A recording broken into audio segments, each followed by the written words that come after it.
дэлхий дээр хүүхдүүд рүүгээ ингэж уурал, загны, зандрын, зодыг гэж хүсдэг нэг ч аав ээж байдаггүй те. Бид нар ч гэсэн ерөөсөө адилхан. Гэхдээ л бид нар ингэж ямар нэгэн байдлаар төвчээр алдаад, төсвөр алдаад тэгээ хүүхдүүдэд загнаад, айлгаад, сөрдүүлээд тэгээ тэрэндээ дараа нь ингээ харамсаад би яах гэж ингэвдээ энийг жоох хамт нэг би ч гэсэн муу ээж юм даа гэл ингээл зөндөө олон бодол бодогддаг те. Тэгээд би өнөөдөр та хэдтэйгээ энэ Good Inside гэдэг өмнөх бичлэгээрээ бас ярьсан Raising Mentally Strong Kids гэдэг энэ хоёр номыг би одоолтол ингээ уншиж байгаа. Тэгээ энэ номон дээр давхцсан нэг гой сэдв байсан. Тэгээ тэрийг би ойлгосон чинь би ингээд хамаагүй тайван хүүхдүүдтэйг хамаагүй тайван ханддаг болцсон. Өмнө нь ингээд ууралдаг байсан зүйлсүүдийн бараг ингээд 10-аас 8, 9 ингээд алга болцсон гэх юм уу. Өмнө нь би ингээд нэг 10 учир шалтгаанаас ингээд хүүхдүүдрийг ууралж шаардлага тавьдаг байсан бол тэр бүхэн одоо ингээд хамаагүй зөөрөөд ууралдаг байсан зүйлдээ уурлахаа болоод надад ингээд маш гоё тус болсон тэр нэг ойлголтын талаар та хэдтэйгээ ярилцъя. Ер нь бол зөвхөн энэ номон дээр гарсан юм биш. Би өмнө ингээ хүүхдийн хөгжүүл хүмүүжлийн тухай эцэг эхчүүдэд зориулсан бүр маш олон ном уншиж байсан. Тэгээ тэр номон дээр бүгдээрэн дээр нь давхцдаг нэг сэдв байдаг байхгүй. Тэр нь connection, bonding буюу хүүхдүүдтэйгээ ингээд сэтгэл зүрхээр холбогдох тухай. Би дандаа нөгөө англи хэл дээр их ном уншсан болохоор яг англи хэл дээр нь ингээд надад орж ирээд байхгүй connection юм уу bonding гэдэг байдлаар тайлбарсан. Энэ номон дээр энийг bonding хүүхдтэйгээ ингээд сэтгэл зүрхээр холбогдохыг bonding гэж гэдэг үгээр тайлбарласан байсан бол энэ номон дээр connection гэдэг үгээр тайлбарласан байсан. Тэгэд ямар ойлголт вэ гэхээр эхэндээ би юу асуусан байхгүй юу? Юусэн хүүхдтэйгээ зүрх зүрхээр холбогдохын connection, энэ bonding гэдэг юмныг юу юм бэ гэдгийг юусоо ойлгохгүй байсан юм билээ. Би өмнө зүгээр л за хүүхдтэйгээ ингэж холбогдож connect хийх нь маш чухал юм байна гэдгийг зүгээр л мэдээд авцсан. Өмнөх олон номнуудаа уншаад зүгээр л мэдээд авцсан. Гэхдээ яг ингэж бүрэн ойлгож энэ яг бодит амьдрал дээр миний хүүхдтэйгээ харилцах харилцаан дээр ямар байдлаар илрэн гарах юм, энэ сэтгэл зүрхээрээ холбогдно гэдгийг би хүүхдтэйгээ яг яаж харилцахыг хэлээд байгаа юм бэ гэдгийг би юусоо ойлгоогүй байсан юм билээ. Тэг би яг хүүхдтэйгээ тоглохыг хэлээд байгаа юм уу? Хүүхдтэй цаг гаргахыг хэлээд байгаа юм уу? Хүүхдтэйгээ ярилцахыг хэлээд байгаа юм уу гэд би юусоо ойлгохгүйсэн байгаа байхгүй юу? Тэгсэн чинь би яг энэ Good Inside гэдэг номыг уншсан чинь яг сайн ойлгож авсан. Тэгээ би яг энийг ингээ уншичаад яг уншсан даруйдаа бол ойлгоогүй. Тэгээ би энэ тухай ингээ бодоод яг ингээ энэ хоёр номон дээр bonding, connection гэдэг юмыг ингээд яг нэг юмыг хоёр янзаар тайлбарлалцсан байна. Тэгээ би өмнө нь бас ингээд parenting map тэгээд conscious parenting гэдэг хоёр ном дээр уншиж гисэн. Яг тэрэн дээр хүүхдээ засаж залруулахаасаа өмнө хүүхдийнхээ хүмүүжлэлээр анхаарахаасаа өмнө та connection гэдэг юмыг заавал хүүхдтэйгээ хийсэн байх ёстой гэж тайлбарлаж ирсэн байхгүй юу? Таны хүүхд ямар нэгэн буруу зан гаргалаа. Одоо гараа угаа гэхээр угаахгүй. Хичээлээ хий гэхээр хийхгүй. Одоо надад уцаа боль гэхээр болохгүй. Аав ээжийнхээ өдөөс ингээл муухай хэрэлддэг тий. Аав ээжигээ хүндлэхгүй. Эсвэл одоо яадаг чинь тий. Хоолундаа ингэж асгадаг ч юм уу. Эсвэл одоо өсвөр насны дээр ирэхээрээ ингэж эрт ирээрээ гэсэн чинь албаар ингээ оройтдаг ч юм уу. Заавал албаар ингээ зөрүүдэлдэг ч юм уу. Ямар нэгэн тийм хүүхдийнхээ хувьд та энэ бол ингээ засаж залруулах хэрэгтэй гэдэг тийм одоо зан авир танд тийг санагдлаа. Миний хүүхд энийг ингээ болох ёстой. Хэрвээ та ингээ хүүхдэд тэрийгэ болиосоо гэж хүсэж ивэл таныг сонсдог байгаасаа гэж хүсэж байвал ээжигээ хүндэлдэг, аавыгаа хүндэлдэг байгаасаа, үгийг нь сонсдог байгаасаа итгэж өөрийнхөө одоо үзэл бодол, өөрийнхөө амьдралд юу тохиолдож байгаа зүйлсийг хуваалцдаг байгаасаа гэж хүсэж байх юм бол энэ connection буюу ингэж хүүхдтэйгээ сэтгэл зүрхээрээ холбогдох ёстой. Тэр бол тэр бүх зүйлийн үндсэн юм а гэж хэлсэн байгаа. Одоо дээрэс нь энэ Raising Mentally Strong Kids гэдэг ном дээр юу гэж хэлсэн байгаа вэ гэхээр bonding буюу хүүхдтэйгээ сэтгэл зүрхээрээ холбогдох нь зөвхөн таны ингээ хүүхдтэйгээ харилцах харилцаанд биш. Таны хүүхдийн сэтгэл зүйн эрүүл мэнд, танин мэдих суралцах чадвар, цаашлаад бүр дархлаа. Тэгээд дээрэс нь ингээд аав ээждээ итгэх. Тэгээд дээрэс нь бүр ирээдүйдээ өөртөө итгэх итгэл. Тэгээд одоо альваад хандах хандлага. Тэгээд өөрийгөө ингээд ямар нэгэн зүйлийг хийж чадна гэдэг тэр итгэлд нь шууд нөлөөлт юм аа. Хэрвээ та хүүхдээ ирээдүйд одоо маш дайчин тий зоригтой түүнийхээ араас явдаг одоо бүтээлч олон түмэндээ тустай, аз жаргалтай, тийм амбицтай, сайн сайхан амьдралаа ингэж одоо хүсэл мөрөөдлөө биелүүлсэн тийм одоо хүчтэй хүн байгаасай гэж хүсдэг бол та хүүхдтэй тэр сайн сайхан ирээдүг хүсдэг бол тэр бүхний суурь нь таны хүүхдтэйгээ үүсгэж байгаа энэ сэтгэл зүрхний холбоос юм аа. Хэрвээ энэ байхгүй бол таны хүүхэд өөртөө итгэлгүй тийм амбицгүй өөрийгөө ингэж чадахгүй ямар нэгэн ингээд асуудал бэрхшээл тулгархад тэрний өмнө ингээд амархан бууж өгдөг, амархан шандардаг, тууштай биш болж өсдөг юм аа. Тэр бүхний үндэс суурь нь энэ connection, bonding буюу хүүхдтэйгээ сэтгэл зүрхээрээ холбогдохыг хэлж байгаа юм. Энэ номны дөнгөж эхлэлийн бүлэгт одоо яг энэ гарчган дээр нь good insight гэж бичсэн байгаа. Тэгээ энэ яг юу гэсэн утгатай, яагаад ийм гарчигтай юм бэ гэхээр бид нар бүгдээрээ хүн болгон дотроо маш одоо good буюу дотроо ийм сайн хүмүүс байж идэм аа. Бидний гаргаж байгаа сайн, муу, сайхан, муухай бүх зан, авир, үйлдэл, үг, бодол бүгдээрээ сайн сайхны үүднээс яаж ч муухай харагдчихсэн сайн сайхны үүднээс гарсан байт юм аа.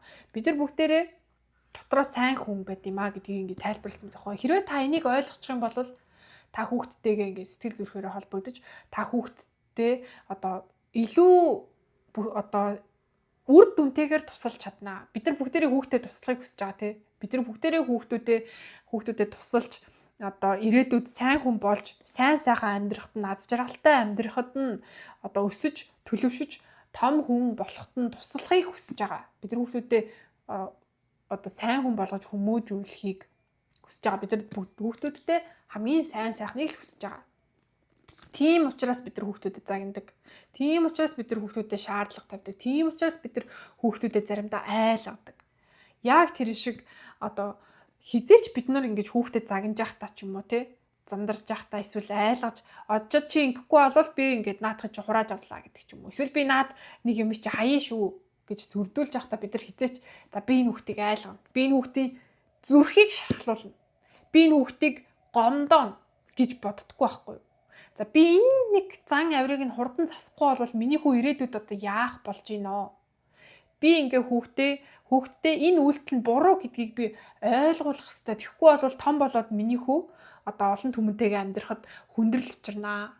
Том болоод миний хүү ингээд одоо боловсрал эзэмшээд карьер хөөгөөд ингээд амжилт гаргахад нь энэ нэг үйлдэл нь саад болно. Би энийг өстө бушуухан засаж залруулж хүүхдтэй туслах хэрэгтэй гэсэн тийм сэтгэлээр бид нэр хүүхдүүдээ ингээд одоо тэрэнд нь одоо яаж ямар арга барилаар хандах хэрэгтэй бэ гэдгийг мэдээлэл нь байхгүй учраас бид нэр ингээ буруу арга барилаар хандаад айлгал сүрдүүлэх арга замыг сонгоод авахгүй. Яагаад гэвэл бидний мэдж байгаа ганц арга зам нь тэр.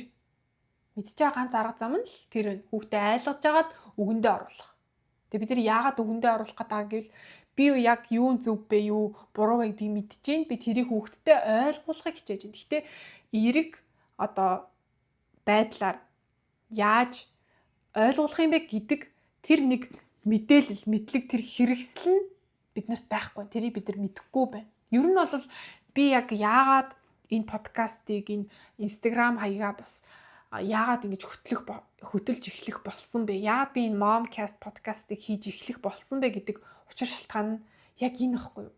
Бид нар бүгдээрээ дотроо сайн хүмүүс, бидний аав ээж ч гэсэндээ сайн хүмүүс. Хэдийгээр биднэрт ингээд траума өгсөн те сэтгэлийн шарах үүсгэсэн биднийг ингээд ийм сэтгэл зүйн эрүүл мэндийг маань ингээд одоо боснуулсан боловч бидний аав ээж сайн хүмүүс ахгүй юу? Сайн сайхныг бодож л биднийг ингээд баг байхад те загнаж зодож байсан.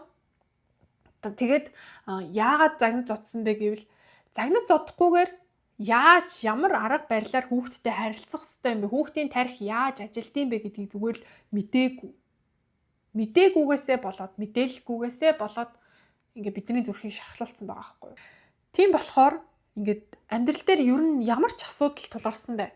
Санхүүгийн, эрүүл мэндийн, тэ асуудал, харилцааны одоо гэрлэлтийн ямар ч асуудал бэрхшээл тулгарсан бай, сорил тулгарсан бай. Тэр нь юунаас болдог вэ гэхээр мэдээлэлгүй байдлаас болдог байхгүй юу? Би санхүү мөнгөний тухай энэ одоо санхүү эдийн засгийн одоо мэдээлэлгүйгээсээ болоод мөнгөгүй байгаа. мэддэг тэр одоо мөнгө яаж ажилтсан бэ, мөнгө яаж олд юм бэ гэдгийг мэддэг хүмүүс нь тэнд мөнгөтэй баян амьдраад байна. А надад тэр одоо сорс нь байхгүй бол би мөнгөгүй амьдраад байна. Эсвэл би яаж эрүүл амьдрдсан бэ? Хүний биеийн эрүүл мэндийн талаар би мэдэхгүй бол би ингээд одоо буруу хололсоор агаад одоо нойроо алдсаар агаад хит боловсруулсан хоол хүнс, хитрхи их сахар, хитрхи их ургамлын тостой хүнс хэрэглэсээр байгаад би эрүүл амьдралын тухай мэдлэггүйгээсээ болоод би өөрийгөө ингээд өвтгчин. Тэгээ би ингээ өвчтөе, өрөвсөлтөй хүн болоод тэгээ тэрэндээ одоо би имчилгээ хийлгээд одоо им тайраа мөнгө төгрөг гэ дахиад ингээд мөнгө өөрн тэ. Эсвэл миний гэрлэлт ингээ асуудалтай байлаа гэж бодоход би одоо эрэгтэй хүний толгой тархи яг яаж ажилтгийг, толгой тархи нь яг юу боддгийг гэдгийг мэдэхгүй. Би нөхөртөөгөө яаж ингэж одоо ярилцах юм, би эрэгтэй хүнтэй яаж харилцах хэвтэй, яаж ярилцах хэвтэй, эрэгтэй хүнд юу чухал гэдгийг би мэдэхгүй. Дээрээс нь эрэгтэй хүн эмэгтэй хүний талаар толгой тархи нь яаж ажилтгийг, яаж юунаас хайрыг мэдэрдгийг гэдгийг нь мэдэхгүй. Би дээрээс нь тэрийг яаж илэрхийлэхийг мэдэхгүй. Тэгээ бүх зүйл мэдхгүйгээс шалтгаалдаг. Мэдхгүй зовлон. Бидний амьдрал тохиолж байгаа бүх зовлон, шанал, асуудал, бэрхшээл бүхэн ердөөсөө л мэдхгүйгээс болж байгаа. Хэрвээ таны амьдралд асуудал байвал та ч гэсэн тэр асуудлын талаар мэдээлэлгүй байна. Тэгэхээр мэдээд авчгаа, суралцчихаа. Суралцаад мэдээд авчих юм бол та тэр асуудлын шийдэл гарц гаргалгааг олоод авчнаа. Амьдрал хэцүү байгаа учраас эсвэл одоо ингээд энэ хүн муу хүн учраас эсвэл миний хүүхэд маш сахилахгүй учраас миний хүүхэд аав ээжигээ хүндлэхгүй байгаа учраас энэ бүх амьдралын асуудлууд гарч ирээд байна гэж бодож ивэл үгүй ээ. Та тэр бүхнийг яаж шийдэх, шийдэл, хэрэгсэл тэр хэрэгтэй чухал мэдээлэл танд одоохондоо очоогүй байна. Та тэрийг одоохондоо мэдэхгүй байна гэсэн үг. Тэгэхээр тийм учраас би ингээд өөрийнхөө сурсан мэдсэнийг бусадтай хуваалцъя. Тэгэх юм бол ингээд нэг ч ихсэн гэр бүл, нэг ч ихсэн хүүхэд, нэг ч ихсэн одоо ээж хүн те сэтгэл гутралаасаа гараад сэтгэл зүгээ эдгээгээд имчлээд өөрийгөө муу ээж гэж шаналж исэн бол би чинь зүгээр л одоо мэдээлэлгүйгээсээ болоод ингээ алдчихсан юм байна штэ. Тэгвэл би одоо энэ зүйлийн талаар мэдээд авсан учраас одоо би хүүхдтэйгээ яаж зөв харилцаа мэднэ. Тэгээ би өөрийнхөө ингээд амьдрал дээрээс энэ бүх одоо зүйлийг ингээд сурч авч байгаа байхгүй. Яа тэгвэл манай аав ээж ямар ч мэдээлгүй байсан учраас надтай яаж хандж ирсэн юм. Миний эрүүл мэндийг яаж охироос. Одоо жишээ нь ингэж байгаа байхгүй юу? Намайг жоохон бахад манай аавч хоёр юм чихэр зардаг, юм лангуутай байсан зах дээр ийм том контейнертэй тэгээ тэндээ чихэр зардаг. Тэгээ би тэрэн дээр нь очиод хүссэн бүх чихрээ иддэг. Би бүр ингээд юу хүссэнээ задлал 2 3-ыг идэл хаяал дахиад шинийг задлал 2 3-ыг идэл хаяал дахиад шинийг задлал. Би бүр тийм дураараа ингээд чихрээр угжуулж өссөн. Тэгээ дээрэс нь ингээд манай аавч хоёр ажилласаа ирэхдээ өдөр болгоо надад чихэр авчирна.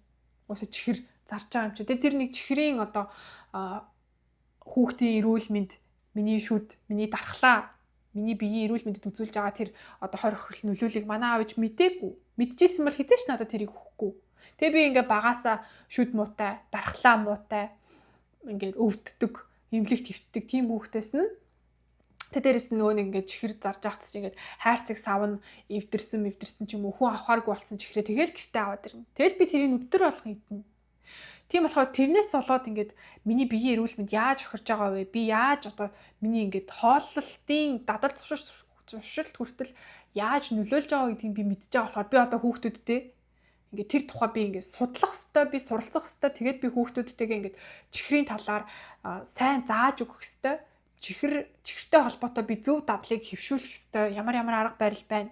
Энэ яг яаж би энд нөлөөлөд байна гэдгийг би ингээд зөндөө олон юм ингээд уншиж суралцж байгаа байхгүй. Хэрвээ тэр бүхэн надад тохиолдоогүй байсан бол хэрвээ аав ээж маань надад ерөөсө чихрийг ингээд бүр тас хорчдөг байсан бол би хүүхдээ ингээд бүр чихэр асар ихэм чихэр идүүлдэг хүм болох байсныг би үгүйсэхгүй. Яа тэгвэл би ингээд хитрхи их чихэрнээс болж яаж би юм нь муудсан, надад яаж нөлөөлсөн гэдгийг би бүр ингээд эрүүл мэндээр хохирч мэдсэн учраас би хүүхдүүдэд тэрнээс хамгаалахыг хүсэж байна. За дээрэс нь миний одоо сэтгэл зүйн эрүүл мэнд. Миний аав ээжийн надад хэлсэн үг намайг одоо яаж зодож шийтгэж байсан, яаж ингэж миний сэтгэлийг шархлуулж байсан бэ гэдгийг би мэддэг учраас би би өөрөө сэтгэл зүйн эрүүл мэндээр ингээ хохироод маш их трауматай, маш их сэтгэлийн шарахтай тэр бүх ингээд одоо зовлонг туулсан учраас би хүүхдээ гомдоохгүй байх ёстой. Би биеэрээ мэднэ, би сэтгэлээрээ мэднэ, би зүрхээрээ мэднэ. Миний хүүхэд ерөөсөө муу санаж аливаа зан үйлчлийг гаргаагүй гэдгийг би өөрөөр мэднэ. Яг л би ингээл зүгээр л аав ээжтэй хайртай, аав ээж намайг хайрласаа л гэж хүссэн. Гэтэл би ингээл ямар нэгэн байдлаар яаж агаад ч юм загнуулаад, задуулаад шийтгүүлээл хамгийн үгийн муугаар ингээл аав ээжээсээ хараалгуулаад байжсэн. Би аав ээж гэж хэлмээргүй байна. Манай ээж бол надад хизээч гар хурж үзээгүй, хизээч хатуу үг хэлж үзээгүй. Манай аав л их хатуу хүн байсан. Тэгээд намайг ингээд одоо маш их тийм айдастай, түгшүүртэй, тийм хүн болгоод ингээд том хүн болцсон байхгүй. Одоо би тэгээд өөрийнхөө сэтгэл зүйн эрүүл мэндийг ингээд аврах гад идгэх гээд тэгээд ингээд тэр бүхний эцэст одоо юу болсон бэ гэхээр би яг ингээд өмнө нь идгээгүй байхдаа миний амьдрал ингээ үнэхээр аз жаргалтай. Надад юу ч дутуу юм байхгүй. Миний хүүхдүүд ирүүл, миний нөхөр ингээд одоо сайн ажил хөдөлмөр эрхэлдэг ингээд надад хүссэн бүхнийг минь аваад өгчдөг байхад би ингээл ягаад ч юм гутраал, ягаад ч юм гониглал, ягаад ч юм түгшээл. Энэ бүхэн ингээд миний амьдрал зөв зүгээр байхад намайг ингээд би өөрөө дотроосоо зовоод байгаа байхгүй юу. Тэг би ийм юмыг би хүүхдүүдтэй хүсэхгүй. Би ийм юмыг би бусад хүн болгонд хүсэхгүй. Тийм болохоор ингээд над шиг ингээд сэтгэл готролд ороо тий. Ингээд хэцүү зовлонтой байгаа ээж зөндөө байгаа гэдгийг би мэдж байгаа болохоор би мэдж байгаа юм аа ингээд хуваалцъя. Тэгээд тэр хүн ингээд тэрийг мэдэж авснараа одоо ганц ч гэсэн хүүхэд аз жаргалтай, ээж нь ингээд аз жаргалтай байх юм бол хүүхэд бас аз жаргалтай өснө тойрно. Тэрийг би ингээд мэдсэн болохоор ингээд энэ подкастыг хийж эхэлсэн, энэ YouTube хаягаа нээсэн, би энэ Instagram хаягаа нээсэн. Тийм болохоор би ингээ өнөөдөр та хэдтэйгээ энэ нэг хоёр номноос ойлгож авсан энэ нэг connection bonding гэдэг юмыг тайлбарлая гэж бодлоо. Тэгэхээр яг энэ Good Insight гэдэг ном дээр ингээ хүүхдүүд маань дотроо ердөөсөө ганц л юмыг хүсэж байгаа юм байна. Миний хүүхдийн гаргаж байгаа сайн, муухай те одоо жишээ нь гараа угаадгүй, эсвэл тоглоомоо хураахгүй, эсвэл ингээд зөрүүдэлдэг, явъя гэхээр явдаггүй байдаг ч юм уу те. Эсвэл ингээд дүүгээ шоглож байгаа, хоорондоо муудалцж байгаа, юмаа булаацалж байгаа, юмаа хармалж байгаа. Эсвэл ингээд над руу ууралж, над руу юм шидэж байгаа ч юм уу те. Намайг ингээд цогж байгаа, надад ингээд гомдож байгаа нь яаж ч гаднаасаа ингээд муухай харагдчихж болно. Гэхдээ миний хүүхэд яаж ч муухай зан авир гаргаж исэн, тэр нь ганц л зоригтой, ганц л учир шалтгаантай. Тэр нь зүгээр л ээжээрээ ааваараа хайрлуулахыг л хүсэж байгаа юм байна. Бид нар бүгдээр адилхан. Би ч гэсэндээ ингээд хүүхдүүд минь намайг хүндлээсэй, миний үгийг сонсоосай, миний нөхөр намайг хайрлаасай л гэж хүснэ. Яг адилхан. Бид нар бүгдээр адилхан. Одоо жишээлх юм бол юу яд нь штэ. Одоо нэг юм хүн байдаг штэ нөгөө мөнх тэмдэглэл лөө multiplier гэдэг Instagram-тай ингээд юм инээдтэй рилүүд оруулаад идэг. Тэгээд ингээл одоо флекстэл би юм цагтай, би юм машинтай, би юм байртай, ийм нохоотой гэл би мөнгөтэй гэл тэгэл өөр ингээ флексэд байдаг ш. Тэр хүн ч гэсэндээ яг адилхан. Тэр хүн ч өөрөө маш нээлттэй хэлдэг штэ. Би ингээд намайг хайрладаг одоо эмэгтэйтэй учирмаар байна. Би тэр эмэгтэйг ингэж юугаарч тутахгүй ингээ сайхан амьдруулж хайрлаж тэг дээрэс нь ингээд өөрөө тэр эмэгтэй намайг бас ингээ сэтгэлээсээ үнэнгээсээ хайрлаасаа гэж хүсдэг гэд тэр хүн ингээ өөрөө бүр нээлттэй байдаг штэ. Тэр хүн ч гэсэндээ ингээл нэх ингэж од болъё баян тарган гэдгийг гайхуулъя гэж тийм рилүүдийг хийхгүй байгаа байхгүй юу. Тэр хүн чинь зүгээр л хайрлуулахыг л хүсэж байгаа байхгүй юу. Эмэгтэй хүн таалагдаа тэр хүн ингээд эмэгтэй хүн ингээд надад дурлаасай, намайг ингээд сэтгэлээсээ хайрлаасай л гэж хүсэж тийм инээдтэй рилүүдийг хийж байгаа байхгүй юу. Тэгээ ингээд аливаа хүний ингээд сайн, муу, сайхан, муухай бүх зан авир, бүх сонголт шийдвэрүүд нь зөвхөн намайг хайрлаасай л гэдэг үүднээс хийж яадаг. Тэгээ миний хүүхэд ийм зан авир гаргаж байгаа нь те ийм хэцүү зан авир гаргаж байгаа нь ээж намайг хайрлаасай л гэсэндээ ингээд байгаа юм байна. Тэрийгээ яаж илэрхийлэх юм мэдэхгүй байгаа юм байна. Өөрийг нь хайрлаасай гэж хүссэндээ ийм зан авир гаргаж ийн гэдгээч мэдэхгүй байгаа юм байна. Яг тэгвэл ингээд одоо тарих бие бэлтрийн хувьд ингээд хөгжлөн гүйцээгүй ингээд амьдрал бүх зүйлийг хараахан ойлгох болоогүй байгаа учраас те логик тарих нь ингээд сайн хөгжөөгүй байгаа учраас сэтгэл хөдлөлийн тархин ингээд маш хүчтэй хөгжсөн байгаа учраас ингээд тэр бүх одоо сэтгэл дотор нь ингээд болоод байгаа ойлгомжгүй олон мэдрэмжүүдээ ингээд өөрийнхөө мэдж байгаа арга барилаар гаргаж байгаа юм байна. Тэр нь ингээд уурлах, тэр нь уйлах, тэр нь зөрүүдлэх, тэр нь ингээд тоглоом авч шидэх, эвдлэх. Миний хүүхд муу хүүхд, сахилгагүй муухай хүүхд учраас ийм зан гаргаж байгаа юм биш. Зөвхөн хайрлуулахыг хүсэж байгаа гэдгийг нь ингээд ойлгочхоор би ингээ яг хүүхдтэйгээ коннект хийж байгаа байхгүй. Яг энэ номон дээр ингээ бондинг болчихж байгаа байхгүй. Сэтгэл зүрхний холбоосыг үүсгэж байгаа байхгүй. Тэнгуут би ингээд одоо өмнө нь те манай хүүхд ингээд уурлаад тоглоомоо ингээд шидэхтэн гү чи яаж байгаа болооч гэд ингээд уурладаг байсан бол за миний хүүхдэд миний тусламж хэрэгтэй байна. Тэгээ миний хүүхд ингээд надаас хайр асууж байгаагаа ингээд яаж илэрхийлэхээ мэдэхгүй байна. Тэгээ би хүүхдэд туслая гэж ингэж ханддаг болсон байхгүй. Тэгэхээр би ингээд яг энэ сэтгэл зүрхний холбоос би хүүхдэд дотроо одоо good inside буюу ингээ сайн сайхны үүднээс зөвхөн хайрыг хүссэндээ энийг хийж байгаа гэдгийг ойлгоцсон чинь өмнө нь миний уурладаг байсан 10 өөр шалтгааны ингээд 9 алга болдог ч юм уу те. Тэгээ би одоо зөвхөн ингээл маш их. Тэгээ одоо би ингээд баргийн юмд уурлахаа болцсон. Гэтэл би ингээд заримдаа уурлаа. Тэр нь яг ямар үед вэ гэхээр би бүр маш их ядарсан үедээ л уурлаад байна гэдгийг анзаарсан. Би өмнө ингээд ядраагүй байх юм бол би ингээд хүүхдүүдэд инээлгэж жагаад өө наадах чи юм штэ, тийм штэ, ямар ингэчлээ штэ гэд би ингээд юм ямар нэгэн юм инээдтэй юм байдлаар би ингээд хүүхдүүдэд тайвшруулж чадаад байгаа байхгүй юу? Уурлаагүй үед. Яг ингээд ядарсан надад ингээд тэр хүүхдүүдийг ингээд тайвшруулах, бүр ойлгох, тэнхэл үлдээгүй үедээ би ингээд тэр нэг хэцүү нөхцөл байдлыг шууд таслан зогсоохын тулд шууд ингээд орилаад болооч яах гэж дандаа ингэчихдээ гэ би ингээ хүүхдүүдэд айлгachж байгаа байхгүй. Тэгээ би тэрийг ингээ анзаарсан чинь за би ингээ ядрахаараа надаас ингээ юм муухай уур гараад байгаа юм. Тэгэхээр би ядрахгүй байх хэрэгтэй байна. Би өөрийгөө өмнөшгөө хитрхи их ачааллаар дарж хэрэггүй юм байна. Би өөрийгөө амраах хэрэгтэй юм байна. Би ядрах гээд байгаагаа анзаарангуудаа би хийж байгаа юм а болоод өөртөө амралтыг өгөх хэрэгтэй юм байна.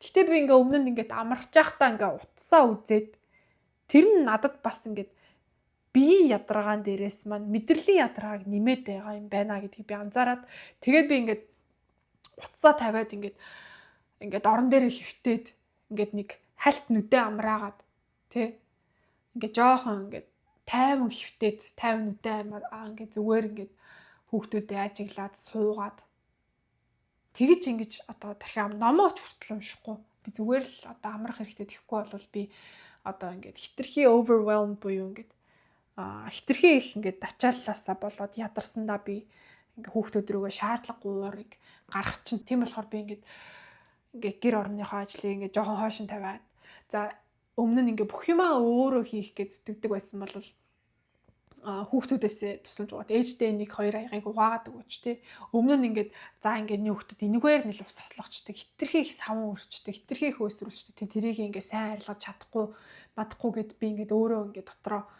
дарамт үүсгээд өөрөө заавал тэрийг угаах гал. Эсвэл одоо ингээ орой хүүхдүүдэд ингээ унтуулах боллоо. Би өөрөө өөрөө хүүхдүүдийнхаа шүдийг угаад тэгээ хүүхдүүдэд орондоо оруулсныхаа дараа өөрөө ингээ хамгийн сүүлд нь шүдээ угаад арьсаа арчлаад тий. Тэгдэг байсан бол за би ингээ орцчлаа одоо чи хүүхдүүдээ шүдийг угаагаад орондоо оруулчихаа гэд нөхрөөсөө тусламж гуйгаад. Нөхрөөсөө тусламж гуй сурч би өмнө өрөөсөө тэгдэггүй байсан.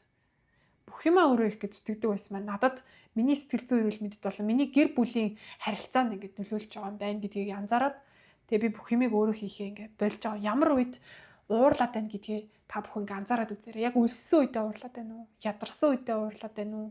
Эсвэл хитрхи их ингээд ачаал авцсан. Эсвэл хитрхи олон юм зэрэг бодцсон байна уу?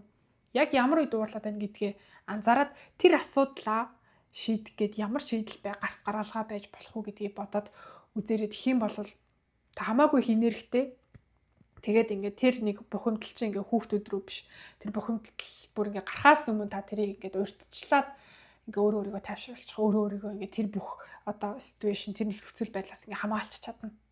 Тэгээд тийм болохоор ингээд хүүхдтэйгээ сэтгэл зүрхээрээ холбогдно гэдг нь яг энийг хэлээд байгаа юм байна. Тэгээ би яг энийг ойлгоцсон чинь би бараг ингээд дэлхийн бүх хүнтэй холбогдчихж байгаа юм шиг надад санагдсан байхгүй. Хүн болгон зөвхөн хайрлуулахыг л хүсэж байгаа. Миний нөхөр ч гэсэн, би ч гэсэн энэ удамжинд өнгөрж байгаа, зурж байгаа хүмүүс хүртэл яг Тэрийг л хүсэж байгаа маань тэрийгээ ингээ өөрийнхөө мэдж байгаа цорын ганц одоо арга хэрэгслээрээ илэрхийлээд байгаа юм байна гэдгийг ойлгосон байхгүй юу. Тэгээ дээрэс нь бас нэг тусалсан зүйл нь юу вэ гэхээр энэ Raising Mentally Strong Kids гэдэг номон дээр аав ээж хүний хувьд өөртөө хүүхдээ ямар хүн болгож хүмүүжүүлэх юм бэ гэдэгтээ зорилго тавь. Goal буюу зорилго тавиа. Тэгхийн бол таны одоо дараачийн хүүхдтэйгээ харилцах харилцаанд чинь сонголт шийдвэр гаргахад та ямар байдлаар тэр асуудалтай хандах вэ гэдэгт чинь маш гоё тус болно гэж зөвлөсөн байсан. Тэр бол бас маш гоё зөвлөгөө байсан. Одоо жишээлх юм бол бид нар бүгдээрээ хүүхдүүдээ ингээд хүүхдүүдтэй сайн сайхныг хүсдэг штеп. Өөрийнхөө хүсэл мөрөөдлийг биелүүлж, тэрийгэ чадна гэдэгтээ итгэж, одоо бүтээж, аз жаргалтай амьдраасаа гэж хүсдэг штеп. Тэгэхэд одоо жишээ нь энэ Good Inside гэдэг ном дээр штеп тий. Хүүхдүүдэд бид нар ингээд аз жаргалтай амьдраасаа, аз жаргалтай сайн сайхан амьдраасаа, сайн хүн байгаасаа гэж хүсдэг. Гэхдээ тэр бүхний үндэс суурь нь хэрвээ одоо аз жаргалтай байгаасаа гэж хүсгэхээс өмнө тийм хүчтэй сэтгэлийн хаттай байгаасаа гэдгийг аз жаргалтай байгаасаа гэж хүсгэхээс өмнө түрүүнд тавиарай. Хэрвээ таны хүүхэд ийм сэтгэлийн хаттай, сэтгэлийн хувьд хүчтэй, тийм дайчин болж хүмүүжиж төлөвшөж чадах юм бол таны хүүхдийг аз жаргал дагалдана. Таны хүүхд угаасаа аз жаргалтай амьдрнаа. Харин та аз жаргалтай байгаасаа гэдэг бүх асуудлыг ингээ урдуур нь орж шийдээд аз жаргалтай байлгахын тулд одоо ингээд бид нар чи одоо жишээ нь те би байнга дэлгэцэн амралтын тухай ярьдаг те бид нар яагаад хүүхдүүдтэй ингээд утас үзүүлээд байд. Яагаад хүүхдүүдэд утсаараа тоглуулад байд. Яагаад бид нар хүүхдүүдэд iPad авч өгдөг. Бид нар хүүхдүүдэд баяртай аз жаргалтай байгаасаа гоё юм үзээд гоё баярлаасаа гэсэндээ л бид нар тэрийг үзүүлж байгаа шүү дээ. Гэтэл тэр нь ингээ урт хугацаанд биднээс хүүхдүүдийн маань аз жаргалыг ингээ хулгайлцдаг гэдгийг мэдээлэлгүй. Мэдгүй зовлон гэдэг чинь дахиад энэ дээр гарч ирж байгаа байхгүй юу? Яг бидний хүүхдүүдийн далд тухамсарт ямар мессеж очдөг вэ гэхээр бид нар хүүхдүүдийнхээ урдуур оронгууд чи юу ч чадахгүй би чиний өмнөөс энэ асуудлыг шийднэ. Чи юу ч чадахгүй хүн. Би л чадна. Би чамайг аварна. Чамд миний тусламж, миний аврал хэрэгтэй. Чи тийм одоо сул торой хүн. Чи юу ч чаддгүй хүн гэдэг тийм мессеж ингээд архинд нь очиж тийм байна. Тийм болохоор хүүхдүүдэд аз жаргалтай байгаасаа гэж бодсондоо өмнөр нь асуудлыг ингээд шийдээд байт юм биш үү гэдгээ ингээд өөрөө анзаараад үзээрэй. Тэгээ энэ ингээд тхийн бол хүүхд өөрөө ингээд яг насандаа тохирсон жижиг сажиг асуудлуудыг шийдэх тусмаа улам хүчтэй. Жижиг сажиг асуудлуудыг шийдэх тусмаа илүү одоо өөртөө итгэлтэй болж төлөвшдөг гэж байгаа байхгүй юу. Багтаа жижиг асуудлыг шийдэж чадаагүй, сураагүй бол тэр жижиг асуудлуудыг яаж зохицуулах вэ гэдэг арга барилыг суралцааг байх юм бол том болоод том асуудлыг шийдэж чадахгүй, том асуудлын өмнө амархан шантраад би чадахгүй маань би бол арчаагүй гэдэгтээ итгээд ингээд амьдрал бууж өгч байгаа байхгүй.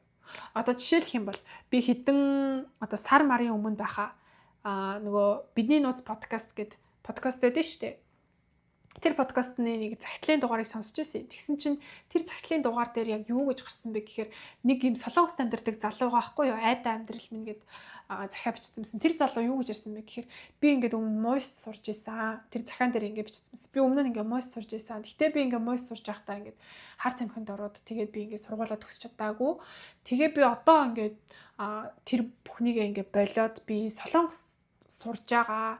Гэхдээ би солонгос дээрээ дахиад нөгөө юм хэрэглээд эхэллээ. Тэгээ би ингээд бүр сургуулаа хаяад хичээлээ тасалдуулаад тэгээ би ингээд бүр ажилчгүй, сургуульчгүй болоод ингээд хоцорчлоо. Тэгээ ээж маань намайг сургуулийн төлбөртөө өгөөрэй гэд ингээд 5 сая вон нэмэрлээрийгээд над руу явуулсан. Тэгсэн чинь би тэргээр дахиад нөгөө нэг маань сургуулах байсан. Аваад бүгдийг нь өрн тарыгээд дуусгачлаа. Би уг нь ингээд тухайн үед за би ажил хийж байгаа юм чинь би ажил хийгээд ээжийнхээ явуулсан мөнгийг нөхөд олчондоо гэж бодоод би нөгөө сургуулах процесс ингээ хэрэглээ дахиад эхэлсэн чинь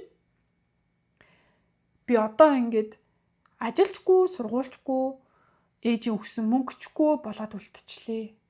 Тэгээ би ингээд өөрөө өөртөө маш их гутарсан байгаа байхгүй тэр хүн.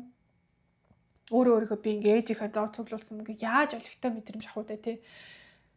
Тэнгуут эн чинь ингээд яг том зургаар нь ингээ харах юм бол дөнгөж ингээд яг тэр захиаг ингээ өнгөцгөн сонсох юм бол өө нь ямар муу хүн бэ? Ямар арчаагүй юм бэ? Ингээ тэр нэг хүн ингээ муухай юм шиг сонсогдож байгаа. Гэхдээ ингээ бүр том зургаар нь ингээ хараад үзэх юм бол тэр хүн ямар хүүхэд насыг туулсан бэ гэдгийг ингээд ерөнхийд нь барагцаалаа таамаглах юм бол ер нь бол бидний ингээд хүүхдүүдтэй ингээ байнга гар утас дэлгэц үзүүлээд өмнөр нь ороод асуудлыг шийдээд байх юм бол бидний хүүхдүүд ч гэсэн яг тийм нөхцөл байдалд орно. Амьдрал дээр гараад ямар ч хүчгүй асуудлыг яаж шийдвэрлэх юм бэ гэдгийг мэдэхгүй. Тэгээд ингээд амархан шантардаг, өөртөө итгэхгүй, өөрийгөө чадан зориг хичээвэл чадна гэдгийг мэдэхгүй. Би болвол ингээд чаддаггүй, мэддэггүй, арчаагүй гэдэгтээ итгээд өсөж байгаа хгүй. Энэ нь ерөөсөө тэр хүүхдийн буруу биш. Тэр аав ээжийн буруу биш. Ердөөсөө л энэ нийгэм чинь өөрөө хүнийг ийм байдал руу чиглүүлдэг ийм систем дотор бид нар амьдраад байгаа гэдгийг ерөөсөө олж харахгүй. Загас усан дотор сэлж явахдаа ингээд усан дотор байна гэдгийг мэдтгүү гэдэг шиг. Бид нар ингээд агаараар амьсгалж явахдаа байнга агаарын тухай боддггүй шиг. Бид нар энэ систем дотор ингээд живчээд тэрийг мэдхгүй байгаа хгүй. Бид нар төрсэн цагаасаа яг ингээд ийм газар, ийм систем дотор төрсэн болохоор амьдрал угаасаа ийм юм шиг санагдаад байгаа хгүй юу? Энийг өөрөөр юу гэдэг вэ гэхээр хүмүүс матрикс гэж хэлдэг. Бидний матрикс дотор амьдраад байна ингэж хүмүүсийг ингэж юу адаг сайн сайхан сэтгэл зүйн хувьд эрүүл аз жаргалтай амьдрахад хэцүү ийм систем дотор бид нар амьдарч байгаа хгүй. Бидний үзэж байгаа, харж байгаа төрсэн цагаас зурагт, радио, ном үзэж байгаа, харж байгаа бүх entertainment, бүх мэдээлэл дандаа сөрөг. Эсвэл ингээд хитрхи их ингээд допамин даавар ялгаруулдаг. Миний уншиж байгаа Dopamination гэдэг номон дээрээс бас гарч байгаа хгүй. Бид нар ингээд хитрхи их допаминаар ингээд хүүхдүүдэд өгчдөг. Тийм нийгэм дотор ингээд амьдраад байгаа хгүй. Бидний хүүхдүүдэд өгж байгаа чихэр маш их допамин. Бидний хүүхдүүдэд тоглуулж байгаа видео тоглоом маш их допамин. Бидний хүүхдүүдэд үзүүлж байгаа хүүхэлдэйн кино маш их допамин. Бидний хүүхдүүдэд үзүүлж байгаа YouTube гар утас чинь хүртэл өөрөө ингээд маш их допамин ялгаруулдаг. Энэ YouTube бүгд ингээд маш их допамин ялгаруулждаг тархин дотор. Тэгээ энэ допамин чи өөрөө ингээд их байх тусмаа бид нар ингээ амьдралд амархан бууж өгдөг юм сэтгэлийн хатахгүй, сэтгэлийн хүчгүй болоод байдаг байхгүй. Тэгээ бид нар ингээд ийм жоохноос нь дөнгөж төрсэн цагаас нь ийм юм дотор ингээд өсчгөр чинь маш сул дорой хүүхдүүд өсчихөж байгаа байхгүй. Тэгээ дээрэс нь ингээ аав ээж нь урдуур нь ороод ингээ бөөцөлөөд хичээлээ л хий. Миний хүү тоглол хүүхэд насаа хүүхэд шиг өнгөрөө гэд ингээд ямар ч гэр орны ажилдаа туслуулахгүй, ямар ч асуудал шийдвэрлэхгүй, ямар ч ингээд өөр үеийн хүүхдүүдтэйгээ хүртэл хүүхдүүд барыг тоглохоо болчихлоо шүү дээ. Үеийн хүүхдүүдтэйгээ харилцахаа болчихлоо шүү дээ. Үеийн хүүхдүүдтэйгээ хамт тоглохороо тусдаа ингээд утсаараа утсаа үзээд ерөөсөө хоорондоо харилцаа холбоо гэж юм байхгүй. Тэгээд тэр нэг допамины ингээд нөлөөнд автцсан хүүхдүүд чинь сүүлдээ нөгөө YouTube үзээд сэтгэл нь хандахгүй. Видео тоглоомоо тоглоод сэтгэл нь хандахгүй. 24 цаг тоглосон ч сэтгэл нь хандахгүй. Тэгэхээр чи юу руу ордог вэ гэхээр энэ мансууруулах бодис хар тамхи руу ордог байхгүй. Тэр чинь ингээд тархинд нь өмнө нь хизээч тэр нэг хүүхэлдэйн кино, видео тоглоомноос авж байгаагүй их хэмжээний допамин дааврыг ялгаруулад ингээд бүр сансарт нисэж байгаа юм шиг гоё мэдрэмжийг ингээд өгчөнгүүт тэрэндээ донтчихж байгаа байхгүй юу. Тэгэхээр бид нар яаж энэ бүхнээс хүүхдүүдэд хамгаалах вэ гэхээр Good Inside ном дээр аз жаргалтай байгаасаа гэж хүсгэхээс өмнө сэтгэлийн хаттай, сэтгэлийн хүчтэй хүн байгаасаа гэж хүсээ. Сэтгэлийн хаттай байх. Би бол яг тэгж байхгүй ингээд хүүхдэд. Шин дээр ингээд юу ачсан байна? Жишээ өгсөн байна. Ямар зориг тавих боломжтой вэ? Би хүүхдээ өөртөө ихтэй байгаасаа гэж хүсэж байна. Би өөрийгөө миний хүүхд өөртөө хайртай байгаасаа гэж хүн болоосаа гэж би хүсэж байна. Эсвэл миний хүүхд аав ээжийн хүндлээсэ гэж би хүсэж байна. Тийм хүн болоосоо гэсэн тийм зориг тавьж байна. Эсвэл миний хүүхд өөрийнхөө сэтгэл хөдлөлийг сайн удирдах чаддаг хүн болоосоо гэдэг тийм тийгч хүсэж байна гэдэг ч юм уу. Хүүхдтэй яг юу хүсэж байгаа вэ гэдгээрээ ингээд би хүүхдээ ийм хүн болгож өсгөж хүмүүжүүлнэ гэдэг өөртөө зориг тавиа. Тэгэх юм бол та дараагийн үйлдэлүүд чинь яг тэр зорилготой чинь нийцэж гин үгүй юу гэдэг дээр шалтгаалаад та илүү зөв шийдвэрийг, илүү зөв сонголтыг хийгээд явнаа гэж тайлбарласан байна. Тэгээ би энэ номон дээр гэхдээ юм сэтгэлийн хат бол илүү чухал гэдгийг ингээд энэ хоёр номон дээр хуулийн дээр нэг тайлбарлсан байхгүй. Тэгэд яг та хүүхдээ өөртөө итгэлтэй хүн болоосоо гэж хүсэж байвал та хүүхдтэй харин ч бүр насанд нь тохирсон асуудлыг үүсгэх гэж байгаа байхгүй. Тэгээ би ингээд сүүлдээ хүүхдээ юу асан? Чи ганцаараа энэ ойрхон байдаг дэлгүүр рүү ороод сүү аваад ир гэд ингээд ганцаар ингээд явуулсан. Тэгээ миний хүүхд ингээд анх удаа 7 настай хүү маань ингээд дэлгүүр рүү ороод сүү аваад ирэхдээ ингээд бүр маш их баярлцсан орж ирсэн бүр. Би ингээд сүү авчаад ирлээ.